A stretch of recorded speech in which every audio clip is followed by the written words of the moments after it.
live. We are live. Okay. So now we're going to go live, everybody. Hi, Thomas. Hey, how are you doing? I'm good, everybody. This is Thomas Richards from San Francisco. He is the head of hair and makeup for the San Francisco Ballet, which we're currently waiting to come back. Yeah. So you're on hiatus, as it were. Yeah. So it's been a rolling process, just, depending on what the city has to say, and because it's a public building, the War Memorial Opera House. So at the moment, we are announced shut down through the end of December, and then fingers crossed we get something in January.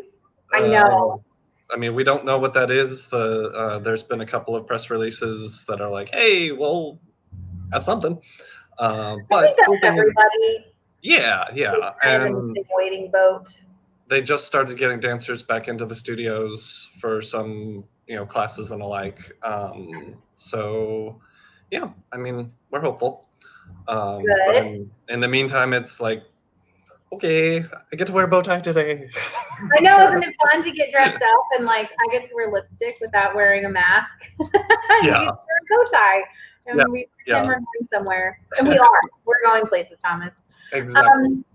First, I want to tell you thank you for joining me on the first episode of this new passion project that I have, trying to have some fun, inspirational conversations with my artist friends.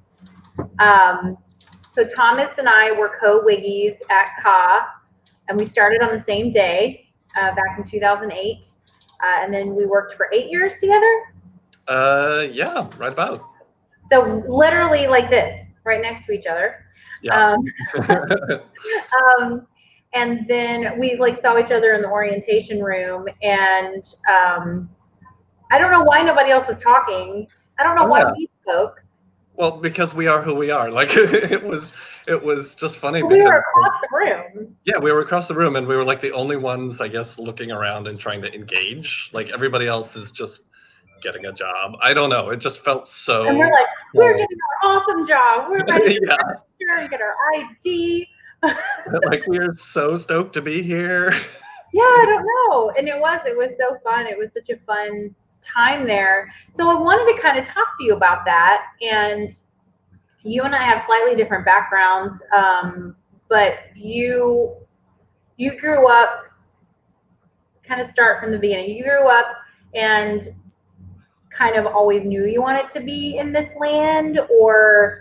So yeah, that was one of the things I always thought was interesting talking with you and Kelsey, our makeup artist cohort at CA.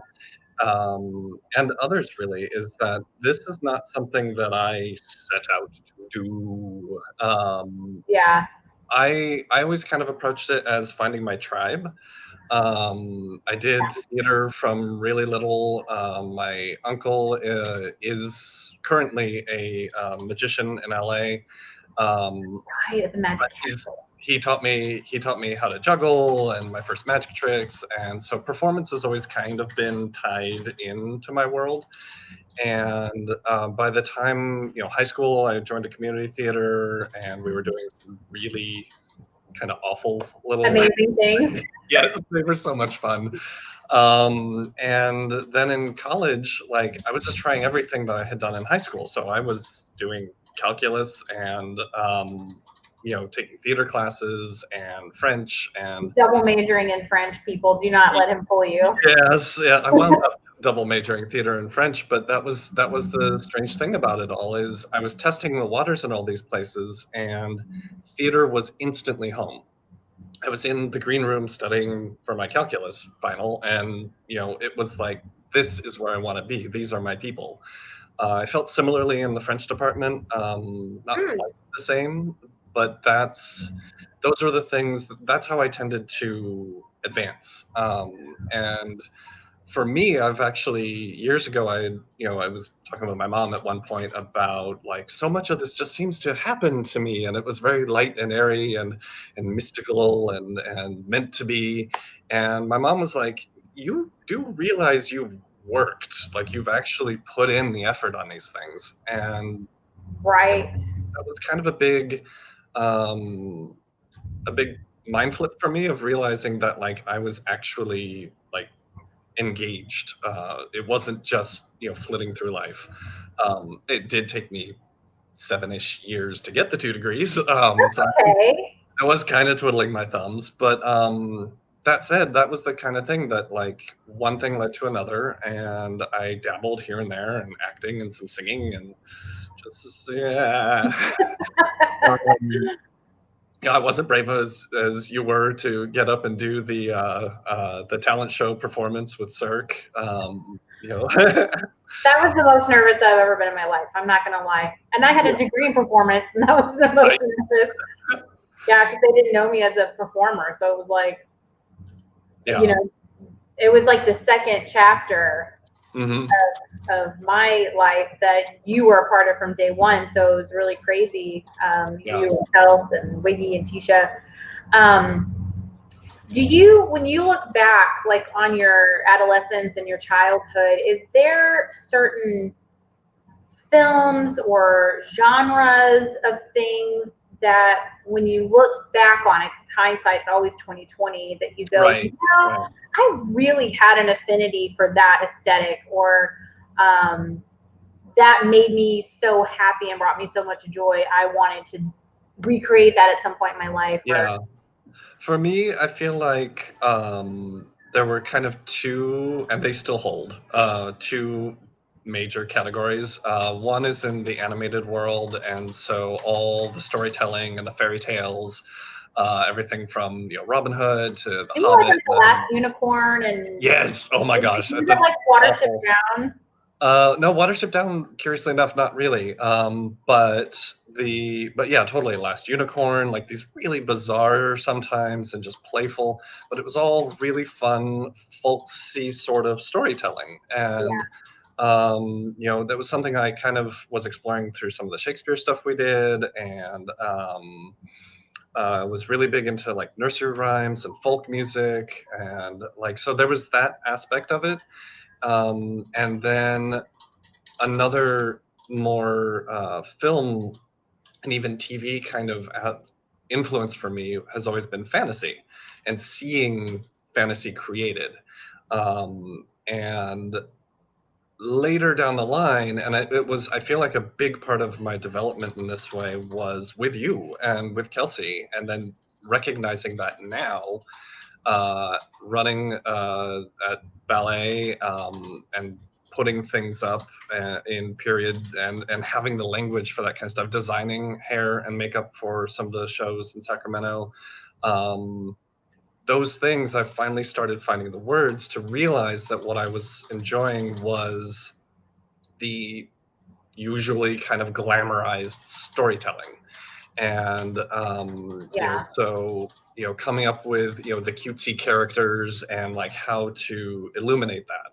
And so sometimes it was high fantasy, and like we did Midsummer Night's Dream, and it was every note I got when we did that. That was actually the last show. We actually only managed one proper performance that was video cast with the ballet. Oh, before um, COVID.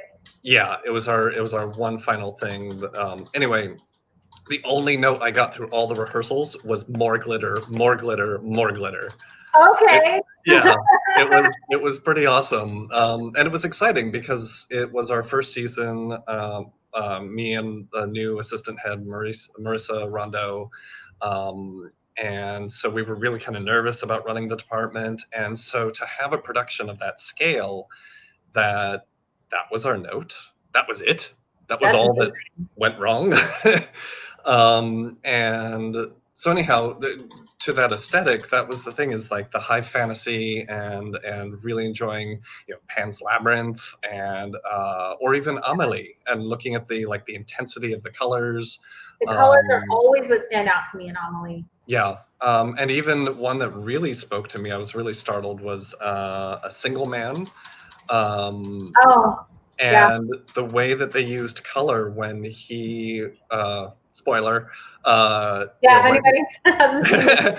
well, when he went into his depression and the whole world was washed and grayed out, there was still a little bit of color left, and then there would be moments of life and joy that he would notice. So, like, a woman's lipstick, that suddenly her lips were like glowing with color, and he engaged with that and like complimented her or something, and then back into the rest of his life, and it kind of faded again, and then some other gem would come through and they would raise the color in the shot.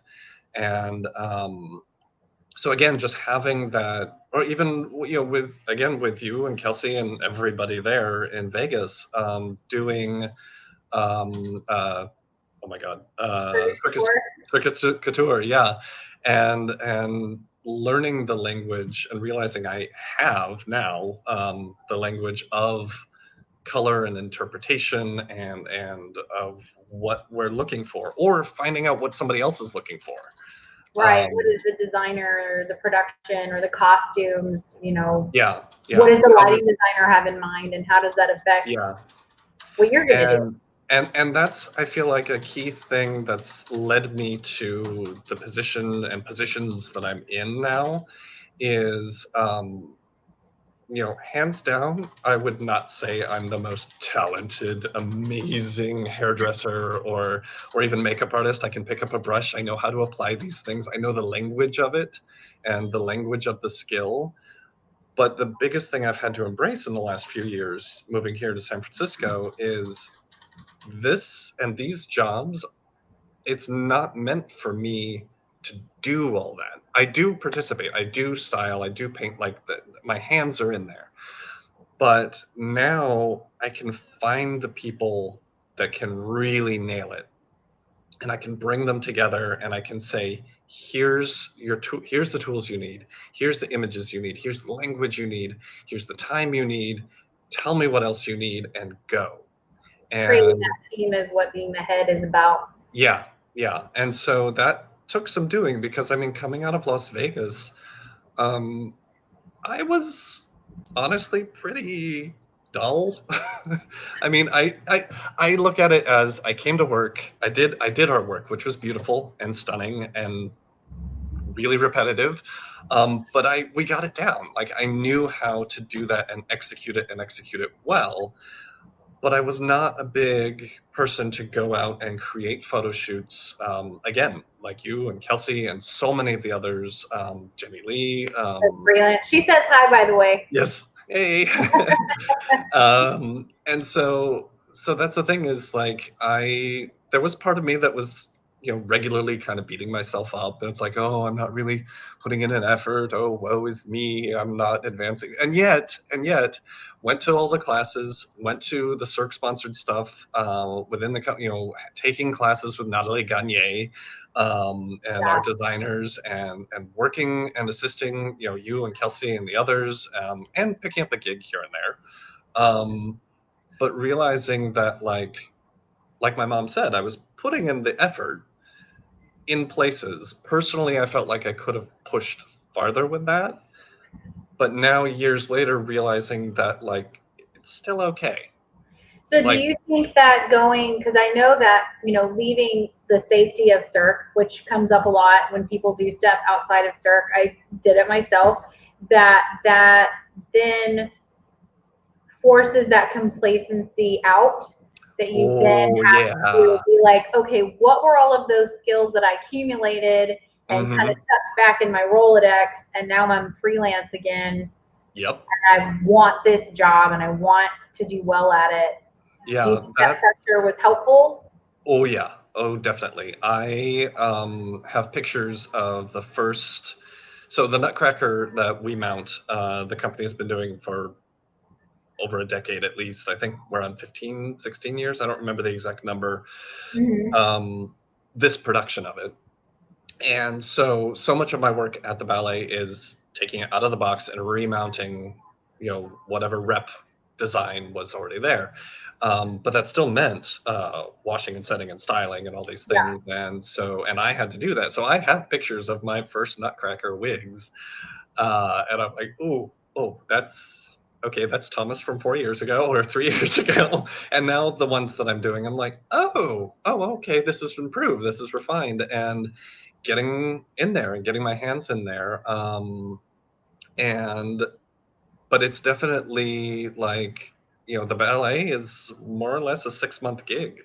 And so making the connections here that weirdly enough, I actually already had some from having come from California and done a little tiny bit of work in the union world here. And then realizing that, you have to jump in and do. You're like, I'm here, I can do Um, that. yeah, and just when people start to trust you with that, when they say, "Are you available on this date to do this thing?" and you say yes, and you go and you do it, and that's what wound up happening on. Oh God, when I did, oh, what is it called? First unit, second unit, I think, for Ant-Man and the Wasp. And then Oh, when you're doing the film stuff, yeah. yeah. So these are like one-off gigs, and I knew by that point that I had gotten a call for that. I knew that I was kind of bottom of the list. It's sort of an informal hierarchy here, but it was one of those things that I knew that wasn't my primary work. And so I was tapped for like filling in, like when they were like, "Oh God, we need somebody for like 2 days." And the money was great. And I was like, you know what? Sure. And I was honest about like, hey, I'm coming from theater. I've got the hands to do this thing. And they're like, you'll be fine. And I was. You know what? Yeah. I mean, there was a lot of stumbling. Like I was definitely new to finding my way around a set and figuring out where to go and where not to go. But there was kind of a nice sort of easing in of I had people I was working with that not exactly told me what to do so much as I was able to follow along Right. and recognize that I've got the hands, I've got the skills, the techniques are the same. If you're using curling iron, if you're using brushes, if you're using product, the basic things you do are the same. It's the mode of operation. And so in the TV film experience I had, it's a lot of hurry up and then wait, hurry up and wait. Like you, Yeah. you really do a crazy amount of stuff and then you've got to wait. And now it gets, a wall of people again. I was doing background, or extras. Yeah. And so there wasn't a huge amount of pressure there either. The speed was there, speed pressure, but I wasn't doing any stars or anything. And I part of me kind of wanted to, deep down, but at Get the there same eventually. time, yeah, but at the same time, it was, I don't know, it was just kind of nice to have that balance of being a worker bee again and of getting You in don't have to make there. any decisions.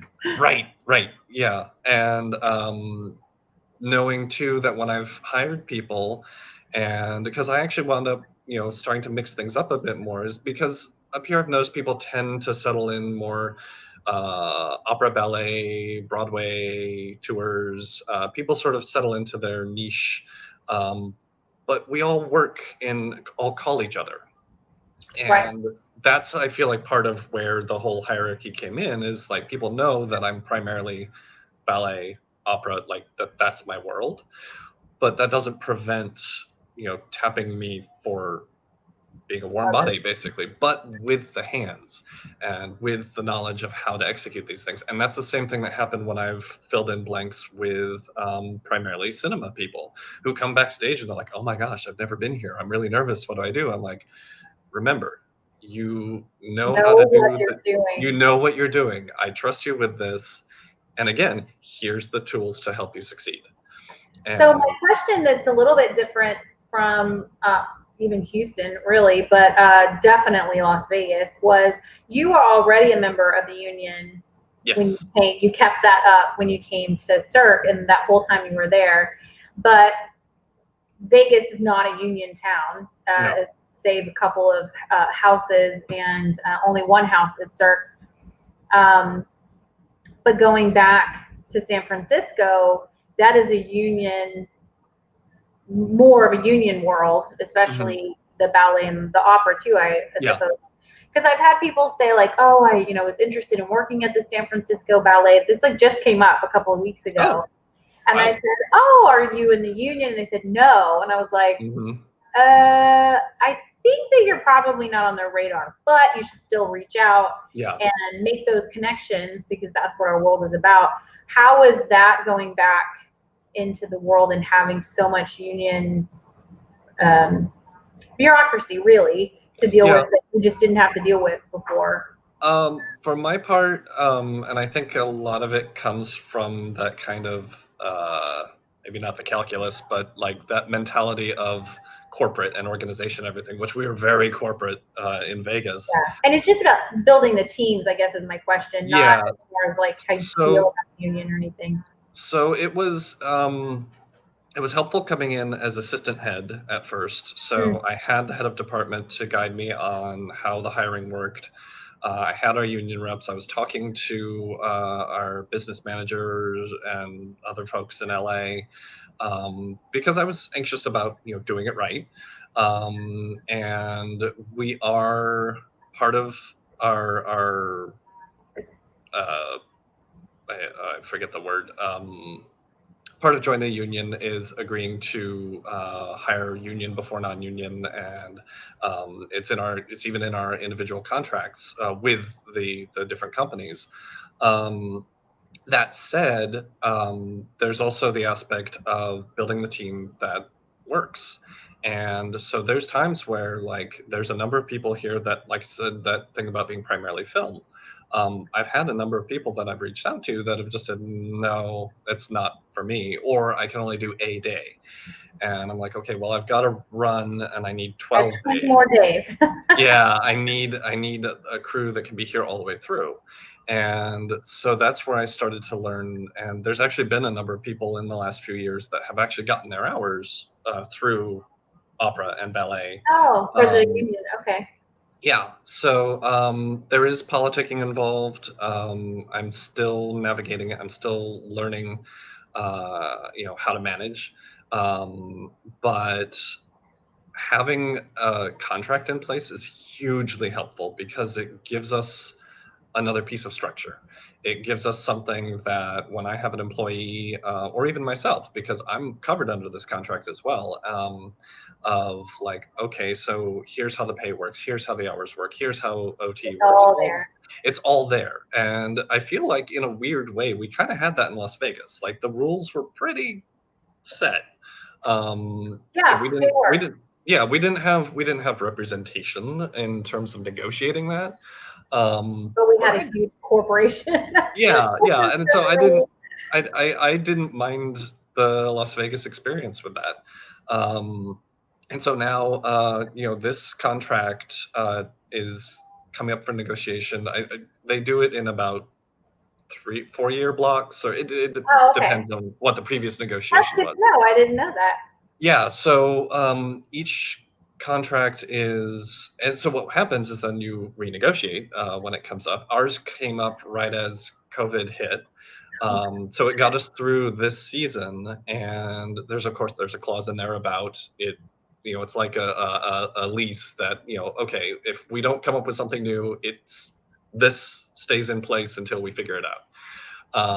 So we're still protected. We still get our benefits and that kind of thing. But that said, like that was a big jump, like you said, about jumping into gig work, is that arguably the ballet is a gig. It's a permanent one with my title, but it's still a specific block of time, and it's also it's not corporate anymore. Like I, worked for Cirque. I worked for the Win doing Spamalot. I worked, almost everything I've done has been tied to a company. And so branching out into this, like the union has been a huge benefit. I mean, I believe very It's a strongly. familiar almost. Yeah. So it was something that coming into that, it wasn't quite as alien as I thought it was going to be. Okay. Again, they're still navigating it. They're still being called in, when people are on other projects and they're like, "Oh, hey, are you free to do this thing?" But yeah, so it's an interesting beast of sorts, and there are places where I'm like, I don't know how I feel about this. But Yeah. realizing too that it's our opportunity.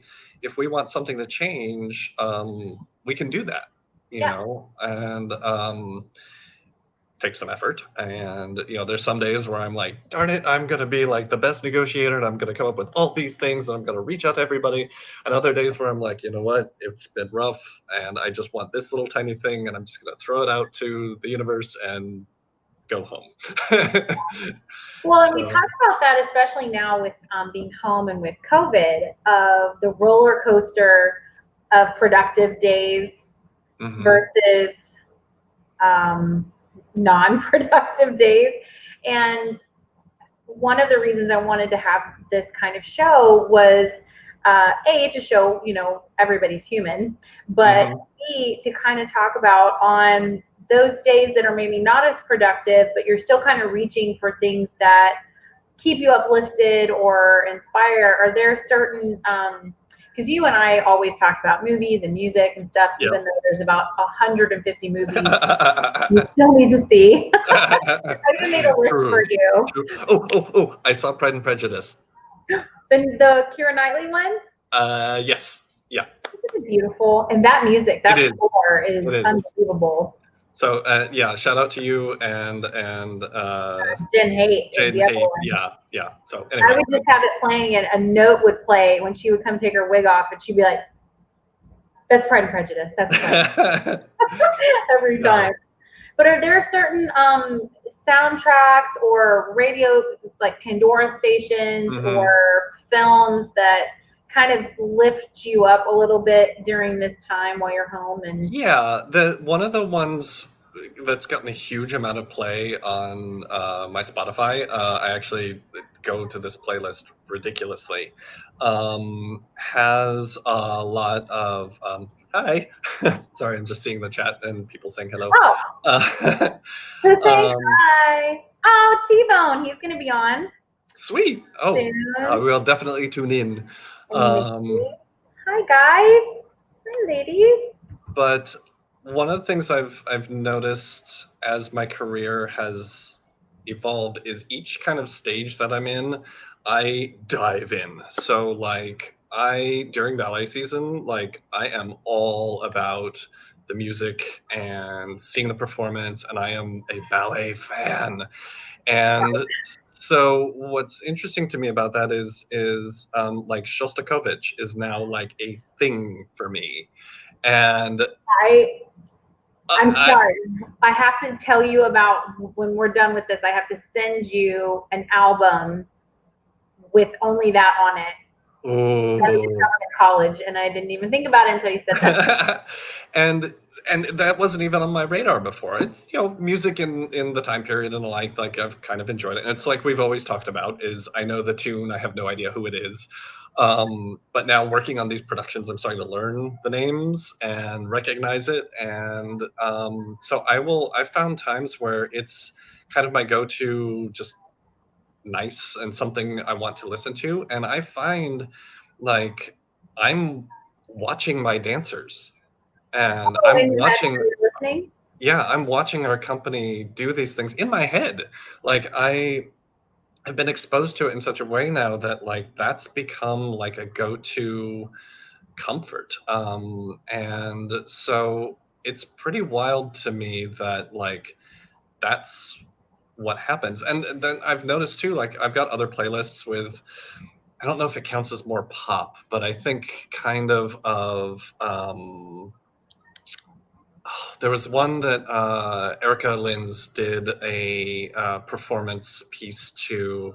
I cannot remember the name of it, but I think it was at one of the Circus Coutures, Gosh. and it really it was. I think she did On a Ring with Pierre Luc, and it was.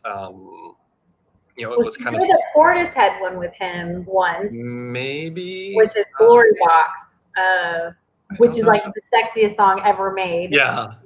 It's the trip hop, real kind of. But yeah, and so in that music.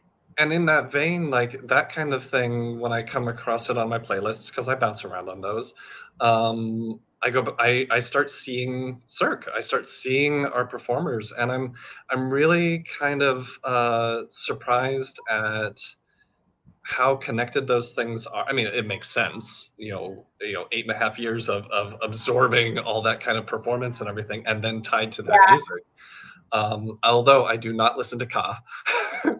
Well, the soundtrack to Ka is very different than actually watching Ka, because remember they recorded it. Or just hearing it live backstage all the time and getting excited. I told Kelsey this during during that quick change. Even after 8 years, like I never got tired of like that excitement and like knowing what they were doing out there, even though we've got the curtain there in front of us and we're just standing there waiting to put clothes on people. It was always exciting, and I'm seeing that even now, like listening to these things like 19th century classical music, and even if it's stuff that we've never actually performed to at the ballet, then I'm weirdly enough choreographing or taking things that I've seen our dancers do and creating it. I wouldn't be bold enough to say that I could choreograph a ballet, but I find it really cool to be living that, and a little less so, but it still also has happened with some opera, because I've worked opera, which is kind of the opposite season. The two companies share the opera house opposite seasons, but in that case, I've been on show crew. And so I come in for a show call and put wigs on and that kind of break. Yes, yeah, a break. yeah. But the same kind of thing happens is then during that period I'm like obsessed and just involved in listening to that, and hearing some of there was a moment where I feel awful that I can't remember which opera it was. I'm not surprised by this. I don't know.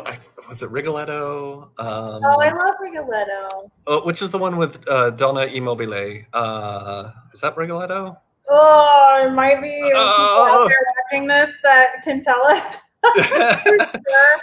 So, but we have a young, a sort of newer opera singer. I've forgotten his first name, last name Patti, and so I was in like one of our little lounge areas, and there was a bunch of the members of the chorus that were down there on a break during the show. He was doing one of his arias, which, by the way, I learned that aria applies to men and women as a operatic solo. And footnote. Right, because I think people normally think it as a woman only type thing. Yeah, Rigoletto. Rigoletto, awesome. Thank you. So, still checking ourselves. But hearing him do that, and being in the room, we were listening to it on a monitor, so the quality isn't quite as good as being in the house, of course. But then when he nailed it, and then having this chorus of a major world-class opera company cheer and applaud him in a room in the basement, I got chills. I was like, this is so freaking cool. Like, here I am, like, being exposed to this and listening to, I don't know who this guy is. Like, I'm just here to do I'm just here to do some hair, and then off I go. And like, and getting, again, like being at Con, having that excitement of every time I come into that building and going, oh my gosh, this is the War Memorial Opera House. This is a big thing.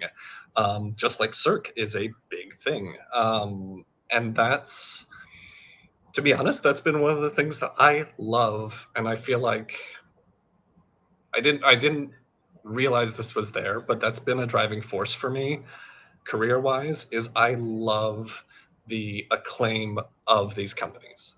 I love knowing that I'm working for and working on these top-notch things with world-class people, be it the performers or the painters or the stagehand, like everyone. And Also, it includes you because they've hired you to, mhm, they've entrusted those things to you, which yeah, is always such a humbling yeah, kind very of much. experience, I think. Because you slip into Do I know imposter what I'm syndrome. doing? Do I know what I'm doing? Do I belong here? And I was like, wait a minute, I am here. I think that that's super important to touch on, actually, for people that are watching that are maybe just starting out, and they might actually be imposters at this point because they're still baby Mhm. whatevers. And but that sensation, talking to different artists and performers and technicians and stuff throughout the world, that sense of, do I know what I'm doing, doesn't really go away until you get there. Yep. And then all of them go, oh my God, I totally know what I'm doing. I know what I'm doing. I know how to do Yeah. this. And then you're like, and now it's go time. But it's almost like you need that healthy dose of fear to Mhm. stay on your game, Yeah. if you will. Yeah. And it's, there are moments where it becomes unhealthy. Thank goodness through the benefits I had. I've even in Las Vegas, I took advantage of it, but I was seeing a mental health counselor on a regular basis. Not as regular here, that aside, but the point being that like even though I'm doing it, even though I'm getting feedback and embracing what I am doing, I needed to process my fears and my hesitations and my panic in places.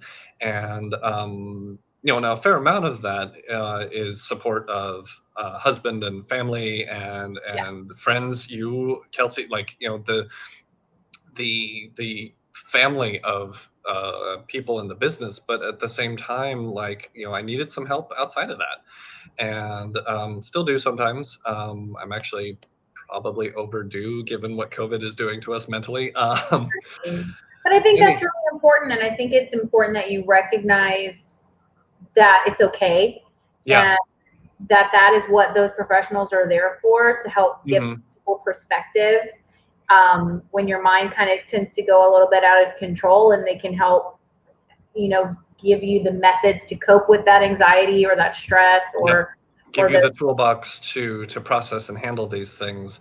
But that's the other aspect of it is I realize, and I think again, this is something about me that's led me to these positions is um, in the heat of the moment. Um, if I do say so myself, I'm pretty darn focused and pretty darn good. When it's like, okay, we have a situation and it needs a resolution now. yeah. And if that means I have to take over, when a principal dancer comes down and is in a panic, who knows what the story is behind the panic? Oh yes. Was it a costume issue? Is it personal Anything. drama? It could be anything. And they're like, can you put my hair up? And okay, a French twist, which I have a pretty cool French twist now. Fun, Um, honoring. but it's one of those things of you do it. And same with when we did the first time I helped remount Sleeping Beauty. Was it Sleeping? Yeah, yeah, I think it was Sleeping Beauty. And our Helgi Thomason, our artistic director, he actually called me up on the stage and was like, "This is not what I want. This is not what I asked for." And my two steps and three steps up bosses were there. Me, Helgi, I mean, like it was the people No and pressure. no pressure. But it was one of those moments of like, okay, I don't like this and this and this. And it was statement. It was, there was no cursing or anything like that. It was just business. And so on the spot, I was like, okay, so yes, totally my fault on that. And here's the one, two, three things, options that we've got. And having my other management there so that I could say, this is going to take more time, translation, more money. And then we all kind of commiserate. And then my boss was like, go, whatever it takes, make that happen. And Yeah. which that was the answer I came up with. And so I went back downstairs and rounded up the crew and was like, okay, who wants more money? Who But wants to work on these awesome? yeah, but here's the fix that I need, and so because that actually impacted our break times and this other kind of stuff, and so but that was stuff that my management didn't need to worry about. That was my job to tap into the skill of the people that were on my team, and to say, here's what we need to do, and knowing that I had the support of those folks. Same, I felt really supported. I felt really supported most everywhere I've worked, really. Hope it stays that way always. Right. But even when we were at Ka, and especially in the early days when it was just like, oh, I want this and this and this and this, and we got them. Like all these things magically appeared. That was like when it was Surf Without a Budget. That was Yeah, awesome. that was amazing. It was like theater dreams. I Yeah, mean, um, but it was one of those things that like having that backing me up and working in the heat of that moment worked. And even with other things, it was actually that same show. There was one of our principal male dancers, was a white wig with a queue, a ponytail, and so when he danced, I mean, he sweated like nobody's business, way more than any of the other male principals in that role. And so after his first solo in Act One, two, but anyway, that ponytail turned into like this really just sweaty, sad rat of a thing hanging down his back. It was disgusting. Only in that he had sweated it out. And so again, I tapped into my crew and was like, okay, here's some pieces we've got, and uh, she, well, her name is Moore Selah. So I hope I'm not butchering that. Anyway, her primary work has been on the opera side, but she's often on the ballet crew, and she created the solution for it, and which was okay, and we talked it through, but she did it where it was actually take the hair apart a little bit, pull out the ponytail piece, put in a new one, redress it, all during an intermission, and then getting that dancer back up there looking good and looking fresh, so it wasn't like this just wet thing stuck to his back. yeah. Oh, uh, but I actually had management come down and say, thank you, that was awesome to me.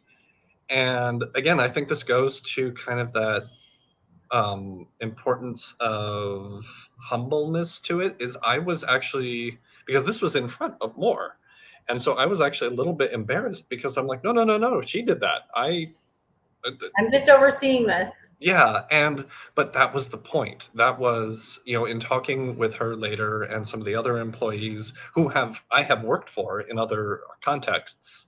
um, like some of them have been my manager when I was on the crew at the opera and that kind of thing, which, footnote, is a very common thing in the union Yeah. world here. But anyhow, I was like, no, thank you. I'm so glad you did this. And they were like, but you can take credit for that. As far as your management coming down and sharing this, A, that's fabulous feeling for all of us. B, you're guiding this, and that's okay. That is your job, and that means you pulled it off. And also, thank you for also passing that credit on. And so, shifting my thinking like that of realizing that team building and the structure of that is maybe some of the management folks, depending on how high you move up, aren't going to notice the individuals on the line. um, Sometimes they do, but it's one of those, like, that's kind of why we're there, and that's one of the guiding things I try to do, and the feedback has been good from crew and management. So I feel like I'm getting something right when I'm trying to keep that humbleness, trying to own it at the same time, and bringing the artists into it, because I know it feels good when I'm working with and for people. It felt good working, working for you when you were directing Circus Couture, And knowing that I had all that paperwork and I was shuttling all these bodies around, and A lot you of were them. busy. You have a brain for it that I didn't quite grasp a lot of it, but I didn't have to have. I had my job, and it was to. I hope it helped, but Yes. it was to support that. It was to give you the freedom to do the tasks you were doing, to do the painting and styling that you were doing, and for all the other artists. And it suited me because, granted, it was more almost a gopher kind of role, but it was I one. looked at it as logistical enforcement Yes. because Yep. And again, it was sort of a precursor, not something I realized at the time, oh, it's true. Yeah. but it was something that it spoke to the strengths that I do have. Because to be perfectly honest, was and is terrifying when I have to execute a look. um, uh, Exciting to know that I can, and I'm getting better at it as the more I do it. But it's still the most terrifying thing for me. Well, I think that, one of the things having these conversations is people don't know what these positions are. I think a lot of people think that if you're the head of a department, you do everything. Yeah. And like you're saying, you can Hmm. do everything, but your job is not to do everything. Your job is to create teams of capable Yeah. artists that Yeah. can not only achieve the things that you're asking of them, but also can show up on time, follow directions, look at cues, know the stage directions, have a Hmm. rapport that's professional and respectful with the performers, like all of these things, but that your job as the head is to make sure that all of that is fluid and comes together.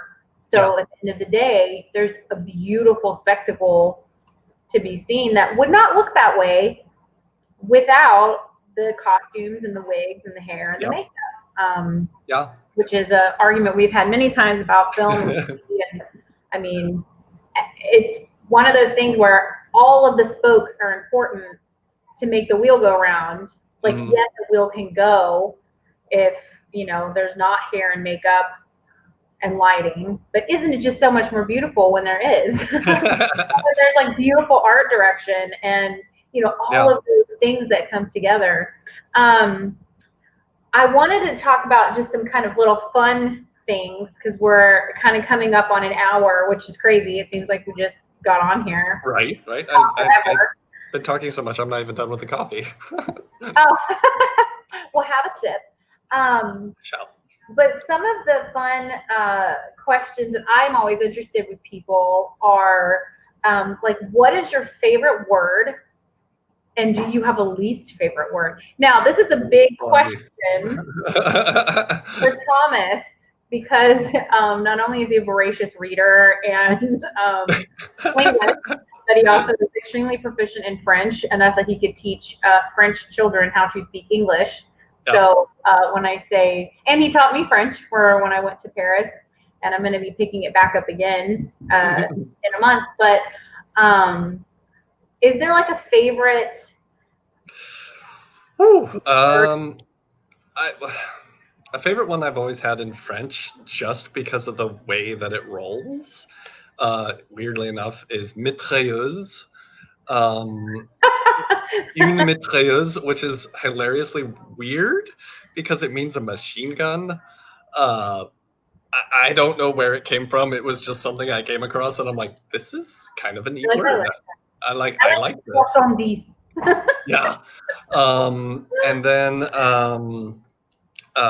in English, for some reason, one that I liked before, and it started to come back to me out of the blue. I don't know why I haven't read it anywhere recently. Is the word defenestrate, which means to throw out of a window. Defenestrate. Which that it sounds like it might have a French root. Yeah, I Is think it's it the Latin fenêtre? root. So fenestre or fenêtre, Yeah. Fenêtre is the Window. French one, and it's window. So out the window. De-window you. I will de-window The window, you. yes. So I guess maybe it's because I've wanted to threaten my dog when she's going nuts and be like, out the window with you, just like, yeah. Um, but Do you have yeah. any words that you're like, I hate that? Like, I don't have the normal ones that people Yeah, talk about, like like moist and stuff like moist that. doesn't really bother me. I feel like I it's more don't like into chunk, like a chunk of meat. yeah. But I like a chunk of chocolate. Yeah, I'm trying to think. I feel like there's some, that make me a little bit twitchy with the news. Uh, Saying something's just sad, but like not saying that something is sad, but just going da da da da da da. Period. Sad. Period. Like it's Here's a more grammar peeve. yeah, but it's just finding those little things that come up and like hearing it show up everywhere and realizing it comes from a culture of it. Like it's an easy thing to throw in there on Twitter or on Facebook, like all these different places. But yeah, for me, it's just when I start to notice a repetition of something like that, I'm like, Like, yeah, really? what are the twist? This is there are better words, but then this I think also comes from a Thomasism of true that, and those weird little things that like I Can't really pull off. no, I overspeak. I over enunciate. Well, our friend Kelsey Custard, if she's watching, she says button and mitten and kitten, Oh yeah, with all the T's. all the teeth. She's Yeah. pronounces all the teeth. Button. Have you seen that mountain? And you're like, Like, yeah, I see that mountain. interesting touch there. And it's not anything that she doesn't know that we make fun of her, so it's okay. Yeah. If you were not living in San Francisco, where would you live? Oh boy. Career-wise, You were going to say Korea. Korea. Yes. No. Actually, weird. That's never been on my radar. As a place to go. But career-wise, like I could envision continuing. Well, I mean, current affairs aside. We're ignoring COVID. We're pretending it's But I could see having stayed in Las Vegas and continuing my life there and anyway, point being, like, life was good there. Like, yeah. there was nothing awful or like I enjoyed my life there. You don't realize how convenient Las Vegas is until you don't live there. Right. Yeah, there's definitely things I kind of miss here in that regard. But so there's that. But as far as like ideal place I would live, because it's such a I did a study abroad year in college in Aix-en-Provence, and I have such fond memories of that time. And I remember talking about this with Sammy and some of the other Frenchies. Stefan from I think so, no. or near. I think he was Southish. I don't remember. No, I think I'm remembering wrong. But my big fear with it would be that it's crazy rose-colored glasses because I was 22 and like life was marvelous. Then you have to remember just how bad the hangovers were and like how much you missed your family. And I think we would drink less though now. Come again? I think we would drink less though. Yeah. If you were to live in the south of France or something, there would be the wine would be rationed out a bit more. But it was one of those things, is that time of my life was and the place and the spirit of the place, and which is funny phrasing it that way because I feel like that's sort of the French creeping in and talking about l'esprit and talking about La Provence, like the I had teachers that would talk about how marvelous it was to live there because there was so much sun and because it was just so beautiful. And like, I didn't know I was a fan of Cézanne until I lived there and realized that's where he spent his life. And, and that's fun. I climbed this mountain twice that he painted all the time. And so having this like cultural connection to that, it was marvelous.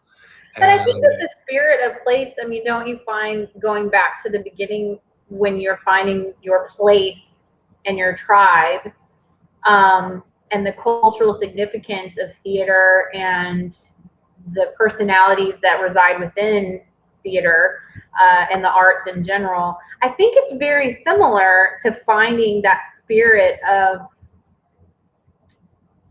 kinship and Mhm. love and the romantic visions of France. And because it's full of music and it's full of social gatherings and having coffee together and that engagement and Yeah. art and things, where if it was a different culture or something, it wouldn't have the same vibrations to it, if that makes, without sounding completely ridiculous. But do you know what I mean? Like, it goes back to why I think you found your place within theater and this field is the same reasons that you loved your memories and your time there. Yeah, finding a spirit of place, finding the magic of it, and Loved it. yeah, I mean, well, it was something that I feel like it's maybe a bit esoteric, but it was something that I remember. I think it was actually, I think, with Jenny Lee, if you're still here, that one of the ways that I see performance is in one of my French Civ classes. I had a professor that went back to Roman everything. It was all about Gaul and the history of France, but like she spent a huge amount of time on Rome. And one of the things that always stuck with me and struck me was the idea of temples and worship and having the priests and priestesses and sacrifices and all these things, and even if it's just wine or money or incense or what have you. Yay! Oh, good. But hi. Um, but I feel like one of the things, speaking of tribe and spirit and all that, is that we creators, be it behind the scenes, be it the performers, be it, film, TV, theater, whatever, is we are the priests and priestesses. We create this sacred, marvelous, enveloping, the ritual. Yes, that's the word. We Ritual. Yeah. create the ritual. We execute these for the, okay, I'm not using it to talk down, but like the supplicants, for the people that come, sacrifice their time, sacrifice their money, sacrifice their attention, and donate and give to us, but to this To the experience, art, really. art. And so they participate in that ritual as much as we do, and that we are facilitating that. We see and deal with the sweat and the scuffed knees and the injuries and the pain and the beauty, and we know how awful the costumes can get, and yet we make it so that that works for the performers, and then the performers execute this amazing performance, whatever it may be, whether And the acting, audience has no idea. no, and that's the beauty of it. And we That's the are, magic. yeah, and we are exercising that ritual. And so no matter what your belief is, from agnostic to atheist, regardless of that, um, we're the living, breathing people that do this. And we are telling these stories or creating these experiences, because often Cirque is knocked for not having a story. But to my mind, who Did cares? What difference does it make? Look at this. Make right? it, It sets your imagination on fire.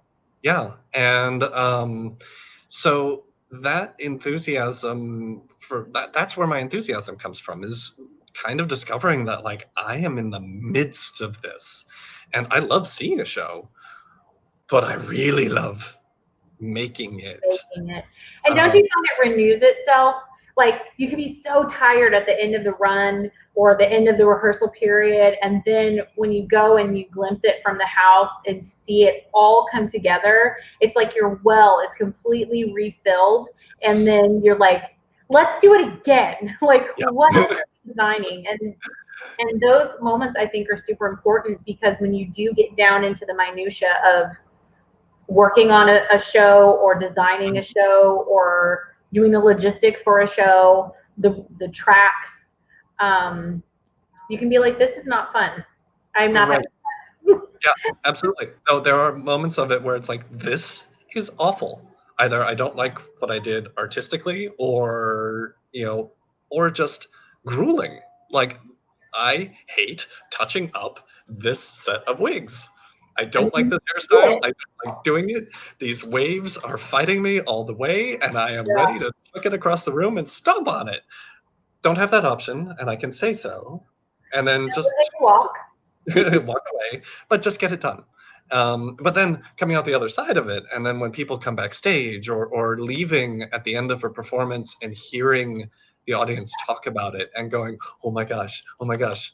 One of the big kicks I get is being in a city like San Francisco, and people walk. Yeah. And so coming into work or even leaving work and seeing our principal dancers in like poofy jackets and knit hats and just looking really frumpy sometimes. Sorry, ladies. But humans. We're just underneath is like, yes, the most exquisite dancer. And here we are slipping through the crowd that just spent a pretty penny to come see you and us, and I just love having those moments of like, I tend to keep it to myself, but do you know who that is? Do you have any idea who you just passed on the street? This is so freaking cool. And then likewise, excitement is what is so important, especially now, and to remember that it will be back, and it might look a little different, but it will be back, and we'll be able to find those happy moments again, because it's not just a job. It's something we've spent our whole lives doing, and I mean, this is not something, even, and it's one of the things I appreciate having the theater degree. On a practical side, I can say, if anybody's listening and pursuing a career, it's fantastic, but don't have to do it. Like, it is academic. From my experience, it's a Bachelor of Arts. Anyway, it also puts this into a perspective of knowing some of the history of it, and knowing that we are storytellers. Humans do this. We've done this for a very, very, very long time.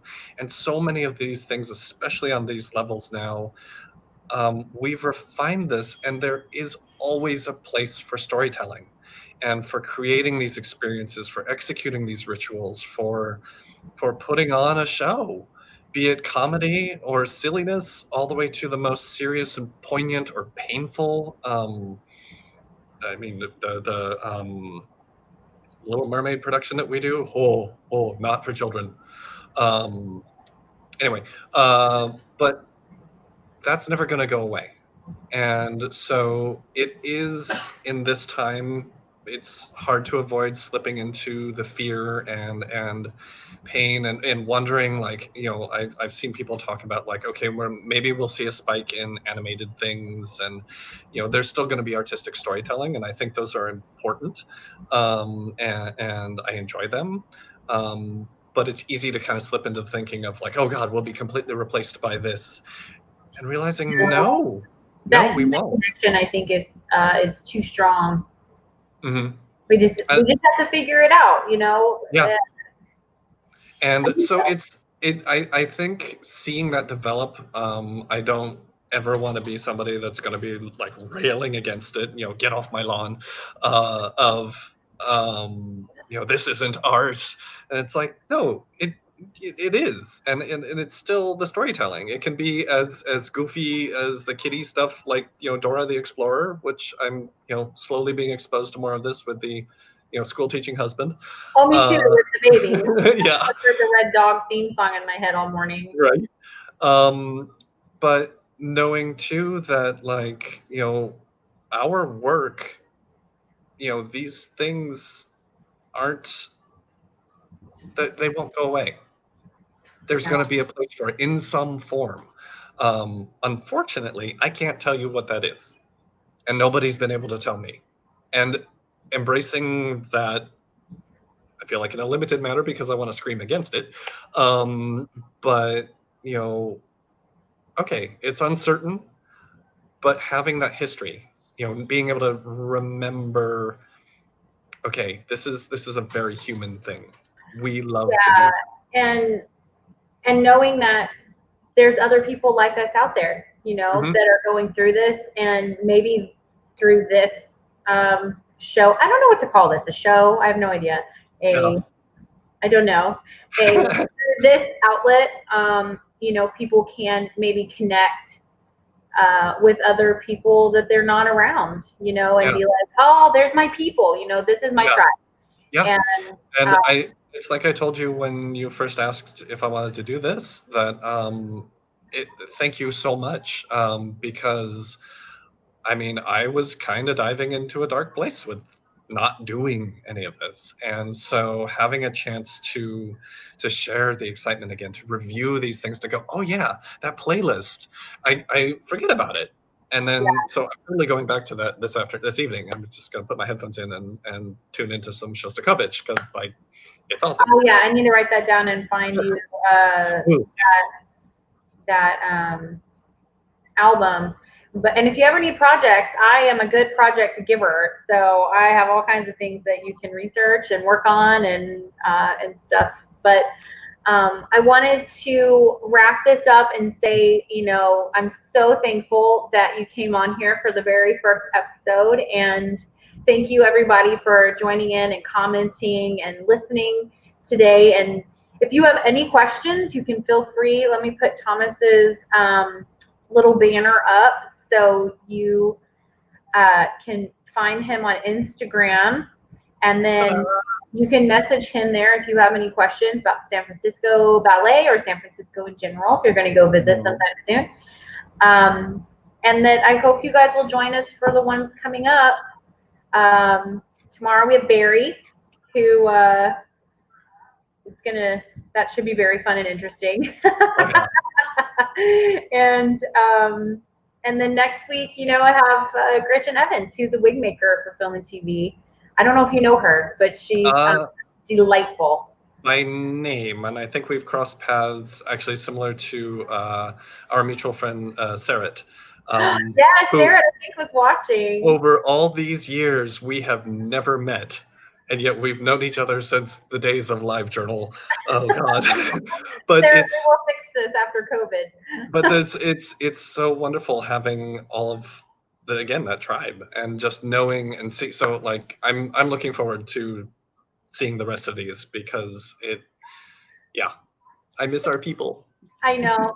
We'll all come together. I love throwing parties, so we'll have a big party at some point, probably in 2022, which is great. It's an even year. And I'm okay with that. Yeah. But thank you so much, Thomas, and thank you, everybody. Thank you. And, I'll send you that recommendation. Okay. Bye. Bye. I don't know how to. Hold on. I gotta how do I leave studio? Okay. No, Cheers. here it is. Bye.